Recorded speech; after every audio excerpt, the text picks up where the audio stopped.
أعوذ بالله من الشيطان الرجيم. بسم الله الرحمن الرحيم.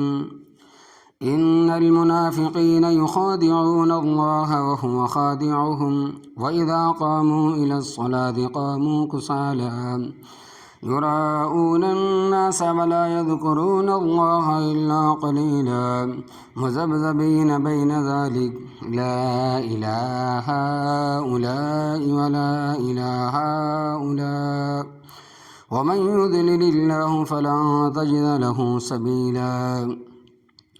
يا أيها الذين آمنوا لا تتخذوا الكافرين أولياء من دون المؤمنين أتريدون أن تجعلوا لله عليكم سلطانا مبينا أتريدون أن تجعلوا لله عليكم سلطانا مبينا إن المنافقين في الدرك الأسفل من النار ولن تجد لهم نصيرا إلا الذين تابوا وأصلحوا واعتصموا بالله وأخلصوا دينهم لله فأولئك مع المؤمنين وسوف يؤتي الله المؤمنين أجرا عظيما. ما يفعل الله بعذابكم إن شكرتم وآمنتم وكان الله شاكرا عليما. صدق اللہ العظیم. لفظی ترجمہ پارے 5 سورۃ النساء آیت نمبر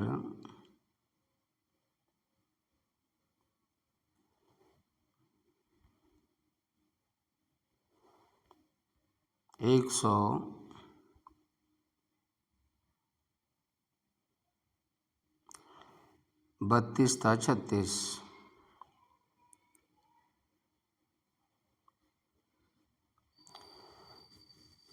ان المنافقین، بے شک منافق، یخادعون اللہ، دغا بازی کرتے ہیں اللہ تبارک و تعالیٰ کے ساتھ، وہو خادعہم، اور وہ ان کو ان کی دغا بازی کا بدلہ دے گا، وَإِذَا قَامُوا إِلَى الصَّلَاةِ، اور جب وہ کھڑے ہوتے ہیں نماز کی طرف، قاموا، کھڑے ہوتے ہیں، کسالى، سست، یراؤون الناس، دکھاوا کرتے ہیں لوگوں کو، ولا یذکرون اللہ، اور نہیں ذکر کرتے اللہ تبارک و تعالیٰ کا، الا قلیلا، مگر بہت تھوڑا، مذبذبین، وہ لٹک رہے ہیں، بین ذالک، کفر اور اسلام کے درمیان، لا الہ ہؤلاء، صحیح معنوں میں نہ ان کی طرف ہے، ولا الہ ہؤلاء، اور نہ ان کی طرف ہے، ومن یضلل اللہ، اور جس شخص کو اللہ تبارک و تعالیٰ بہکا دے، فلا تجد لہ سبیلا، پس آپ ہرگز نہیں پاؤ گے اس کے لیے کوئی بھی راستہ. یا ایھا الذین آمنوا، اے وہ لوگ جو ایمان لائے ہو، لا تتخذوا، نہ بناؤ تم، الکافرین، کافروں کو، اولیاء، دوست، من دون المؤمنین، مومنوں کو چھوڑ کر، اتریدون، کیا تم ارادہ کرتے ہو، ان، اس بات کا، تجعلوا للہ علیکم، کہ بناؤ تم اللہ تبارک و تعالیٰ کے لیے اپنے خلاف، سلطاناً، دلیل، مبیناً، کھلی. ان المنافقین، بے شک وہ لوگ جو منافق ہے، فی الدرک الاسفل، نچلے طبقے میں ہوں گے، من النار، دوزخ کے، ولا تجد لہم، اور ہرگز نہیں پائے گا تو ان کے لیے، نصیراً، کوئی مددگار، الا الذین آمنوا، مگر وہ لوگ جنہوں نے توبہ کی، واصلحوا، اور اصلاح کر لی، واعتصموا باللہ، اور انہوں نے مضبوطی سے پکڑا اللہ تبارک و تعالیٰ کے دین کو، واخلصوا دینہم، اور خالص بنایا انہوں نے اپنے دین کو، للہ، اللہ تبارک و تعالیٰ کے لیے، فاولئک، پس وہ لوگ، مع المؤمنین، ایمان والوں کے ساتھ ہے، وسوف یؤتی اللہ المؤمنین، وسوف یؤتی اللہ، اور ان قریب دے گا اللہ تبارک و تعالیٰ، المؤمنین، ایمان والوں کو، اجرا عظیما، بہت بڑا اجر. ما یفعل اللہ بعذابکم، کیا کرے گا اللہ تبارک و تعالیٰ تمہیں سزا دے کے، ان شکرتم، اگر تم شکر ادا کرتے رہے، وآمنتم، اور ایمان پر قائم رہے، وقان اللہ، اور ہے اللہ تبارک و تعالی شاکرن قدردان علیمن جاننے والا۔ محترم بزرگوں، دوستو، سامعین، منافقین اور ان کے کردار کا ذکر چلا آ رہا ہے۔ پچھلے ہفتے میں آپ نے سنا ان آیات میں بھی ان کے ایک کردار کا ذکر ہے۔ کیا فرمایا کہ ان المنافقین یخادعون اللہ، بے شک منافق دغا کرتے ہیں، دھوکہ دیتے ہیں اللہ تبارک و تعالیٰ کے ساتھ، مراد ہے دھوکے کا معاملہ کرتے ہیں۔ حقیقتاً تو اللہ تبارک و تعالیٰ کو دھوکہ کوئی دے نہیں سکتا، اس لیے کہ دھوکہ اس کو دیا جاتا ہے جس کو علم نہ ہو، حقیقت معلوم نہ ہو، اور اللہ تبارک و تعالیٰ سے کوئی بھی چیز مخفی نہیں ہے، چھپی ہوئی نہیں ہے، لیکن ان کی طرف سے معاملہ ایسا ہے جیسا دھوکے باز کا ہوتا ہے۔ نمازیں پڑھتے ہیں، نیکی کے کاموں میں حصہ لیتے ہیں، اپنے آپ کو مومن کہتے ہیں مگر مومن ہے نہیں، اور یہ کتنی دیر تک کر لیں گے؟ وہ خادعہم، وہ ان کو ان کی دغا بازی کا بدلہ دے گا۔ بس آنکھیں بند ہونے کی دیر ہے، جنت بھی سامنے، دوزخ بھی سامنے، ثواب بھی سامنے، عقاب بھی سامنے۔ آگے اللہ تبارک و تعالیٰ نے منافقوں کی کچھ نشانیاں بیان فرمائی ہیں۔ فرمایا وَإِذَا قَامُوا إِلَى الصَّلَاةِ، اور جب وہ کھڑے ہوتے ہیں نماز کے لیے، قاموا کسالہ، کسالہ جمع ہے کسلان کی، جس کا معنی ہے سستی کرنا، کھڑے ہونے میں سستی کرتے ہوئے، اس طرح کہ جو کام نہیں کرنا وہ کرنا پڑ رہا ہے، کیونکہ دل میں نماز کا کوئی شوق یا ذوق تو ہے نہیں۔ بعد لینا خواستہ لوگوں کو دکھانے کے لیے پڑھنی پڑتی ہے۔ دعا کرو کہ ہمارے اندر نماز کی سستی نہ آئے۔ اللہ تبارک و تعالیٰ نے منافقوں کی نشان یا علامت بیان فرمائی ہے۔ نبی کریم صلی اللہ علیہ وسلم نے فرمایا کہ اتقوا صلاۃ المنافق، اتقوا صلاۃ المنافق، اتقوا صلاۃ المنافق، منافق کی نماز سے بچو، منافق کی نماز سے بچو، منافق کی نماز سے بچو، 3 مرتبہ۔ منافق کی نماز ہے کیا؟ وہ اس طرح سمجھے کہ مثلاً فجر کی نماز ہے اور اس نے معمول بنایا ہوا ہے کہ جب سورج طلوع ہونے کے قریب ہوتا ہے اٹھتا ہے اور جلدی جلدی وضو کرتا ہے اور جلدی جلدی نماز پڑھتا ہے، جس طرح مرغا چونچے مارتا ہے، یہ ہے منافق کی نماز۔ اسی طرح مثلاً عصر کی نماز ہے، اس کے مستحب وقت میں نماز نہیں پڑھتا بلکہ اپنے کام میں مشغول رہتا ہے، اور جب سورج غروب ہونے کے بالکل قریب ہوتا ہے وضو کرتا ہے، آ کر ٹھونکریں مارتا ہے، یہ ہے منافق کی نماز۔ عصر کی نماز کے متعلق نبی کریم صلی اللہ علیہ وسلم نے فرمایا کہ من فاتتہ صلاۃ العصر، جس شخص کی عصر کی نماز فوت ہو گئی، فکأنما وطر اہلہ ومالہ، پس گویا اس کے گھر کے سارے افراد بھی مارے گئے اور گھر کا سارا سامان بھی لوٹ لیا گیا۔ اندازہ لگاؤ کہ جس شخص کے گھر کے سارے افراد مارے جائیں اور گھر کا سارا سامان لوٹ لیا جائے تو اس کو کتنا دکھ ہوگا اور اس کی کیا حالت ہوگی۔ اسی طرح عصر کی نماز ضائع ہونے سے مومن کا اتنا بڑا نقصان ہوتا ہے، مگر شرط یہ ہے کہ کوئی سمجھے تو صحیح۔ اور منافق کی علامت کہ وہ نماز میں سستی کرتا ہے، حدیث پاک میں بھی ہے کہ دوسری صفت یراؤون الناس، دکھاوا کرتے ہیں لوگوں کو، دکھانے کے لیے نماز پڑھتے ہیں۔ لوگوں کو دکھانے کے لیے اگر کوئی دیکھنے والا نہیں ہے تو پھر تو نماز کا نام و نشان ہی نہیں ہے، لیکن نیکی کا کام نام و نشان ہی نہیں، نیکی کا بھی نام و نشان نہیں اور نماز کا بھی نام و نشان نہیں۔ تیسری علامت ولا یذکرون اللہ الا قلیلا، اور نہیں ذکر کرتے اللہ تبارک و تعالیٰ کا مگر بہت تھوڑا۔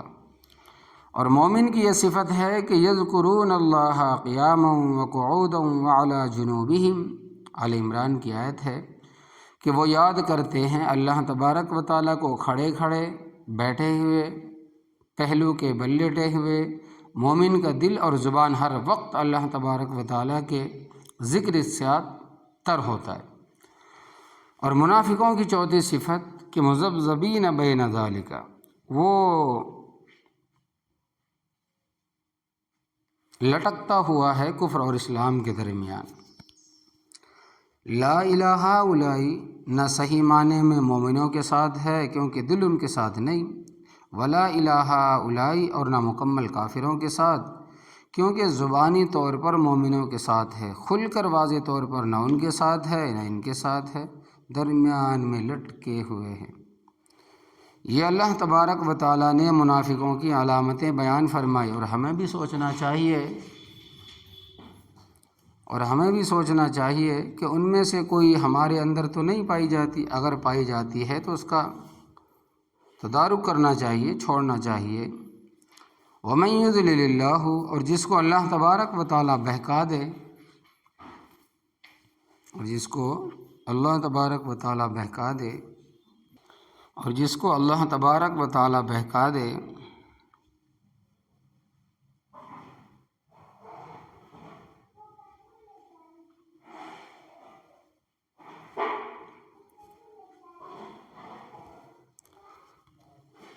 بہکاتے ہیں۔ فرمایا کہ فَلَمَّا زَاغُوا أَزَاغَ اللَّهُ قُلُوبَهُمْ، پارہ 28 سورہ صف، کہ جب وہ غلط راستے پر چل پڑتے ہیں تو اللہ تبارک و تعالیٰ بھی ان کو ادھر ہی چلا دیتا ہے۔ جبراً اللہ تبارک و تعالیٰ کسی کو غلط راستے پر نہیں چلاتے۔ اللہ تبارک و تعالیٰ کا قانون ہے کہ ثُمَّ نُوَلِّهِ مَا تَوَلَّىٰ وَنُصْلِهِ جَهَنَّمَ، ہم اس کو پھیر دیں گے اسی طرف جس طرف اس نے رخ کیا، اور ہم اس کو دوزخ میں داخل کریں گے۔ مطلب یہ ہے کہ جدھر کوئی جانا چاہے گا ہم اس کو ادھر ہی چلا دیں گے۔ اور سورۃ الکہف میں آتا ہے کہ فَمَن شَاءَ فَلْيُؤْمِنْ وَمَن شَاءَ فَلْيَكْفُرْ، پس جو شخص چاہے ایمان لائے اور جو چاہے کفر اختیار کرے۔ رب تعالیٰ نے کسی کو مجبور نہیں کیا، اور جب کوئی اپنی مرضی سے غلط راستے پر چل پڑتا ہے تو اللہ تبارک و تعالیٰ جبراً ہدایت بھی نہیں دیتا۔ ہدایت، ایمان و اسلام بہت قیمتی چیز ہے، مفت میں نہیں ملتی، ان کے لیے محنت کرنی پڑتی ہے۔ یا ایھا الذین آمنوا، اے وہ لوگو جو ایمان لائے ہو، لا تتخذوا الکافرین اولیاء، نہ بناؤ تم کافروں کو دوست، من دون المؤمنین، مومنوں کو چھوڑ کر۔ اس آیت کریمہ میں اللہ تبارک و تعالیٰ نے مومنوں کو خطاب کرتے ہوئے فرمایا کہ کافروں سے دوستی نہ کرو، مگر اس وقت مسلمان کہلوانے والے تقریباً 55 ملک ہیں جو سب کے سب امریکہ کی گود میں ہیں، اور جو وہ کہتا ہے کرتے ہیں، سوائے 2-3 کے جن کا رب تعالیٰ کے اس ارشاد پر پورا یقین ہے، باقی سب کی اس کے ساتھ دوستی ہے، ذاتی مفادات کے لیے۔ ایمان کمزور ہے، اس لیے ایسا کر رہے ہیں کہ اگر ایمان مضبوط ہو تو اللہ تبارک و تعالیٰ کے سوا کسی پر اعتماد ہوتا ہے نہ ڈر ہوتا ہے۔ دیکھو افغانستان میں آج سے 4 دن پہلے چوروں کے ہاتھ کاٹے گئے، تو یورپی ملکوں نے اس پر واویلا کیا، شور مچایا کہ افغانستان میں ظلم ہو رہا ہے۔ طالبان حکومت نے کہا کہ بے شک شور کرتے رہو، چیختے رہو، چلاتے رہو، ہمیں تمہاری کوئی پرواہ نہیں ہے، تمہارے طعنوں سے رب تعالیٰ کا حکم مقدم ہے، آگے ہے، چوری کی ہے تو رب تعالیٰ کا حکم بھی ہے کہ والسارق والسارقۃ فاقطعوا ایدیہما، چور مرد اور عورت کے ہاتھ کاٹو چوری کرنے کے بعد اگر پکڑے جائیں۔ ہم اپنے رب کو راضی رکھیں گے، تم بگڑتے ہو تو بگڑ جاؤ، ایمان کے بغیر آدمی یہ بات نہیں کہہ سکتا۔ اتریدون، کیا تم ارادہ کرتے ہو، ان تجعلوا للہ علیکم سلطانا مبینا، اس بات کا کہ بناؤ اللہ تبارک و تعالیٰ کے لیے اپنا خلاف دلیل کھلی، تم کافروں کے ساتھ دوستی کرو گے تو یہ اللہ تبارک و تعالیٰ کی ناراضگی کی کھلی دلیلیں ہوں گی۔ کیوں کہ اللہ تبارک و تعالیٰ نے تمہیں منع کر دیا ہے کہ لا تتخذوا الکافرین اولیاء، کافروں کو دوست نہ بناؤ۔ ان المنافقین فی الدرک الاسفل من النار، بے شک وہ لوگ جو منافق ہے دوزخ کے نچلے طبقے میں ہوں گے۔ دوزخ کے اوپر نیچے 7 طبقے ہیں، سب سے اوپر والا طبقہ گنہگار مسلمانوں کے لیے ہے، جن کا عقیدہ تو صحیح ہوگا مگر عملی کوتاہیوں کی وجہ سے دوزخ میں جائیں گے۔ کچھ مدت کے بعد دوزخ سے نکل کر سارے جنت میں چلے جائیں گے۔ صحیح العقیدہ کوئی بھی مسلمان دوزخ میں نہیں رہے گا، اس سے نیچے والے طبقے میں عیسائی ہوں گے،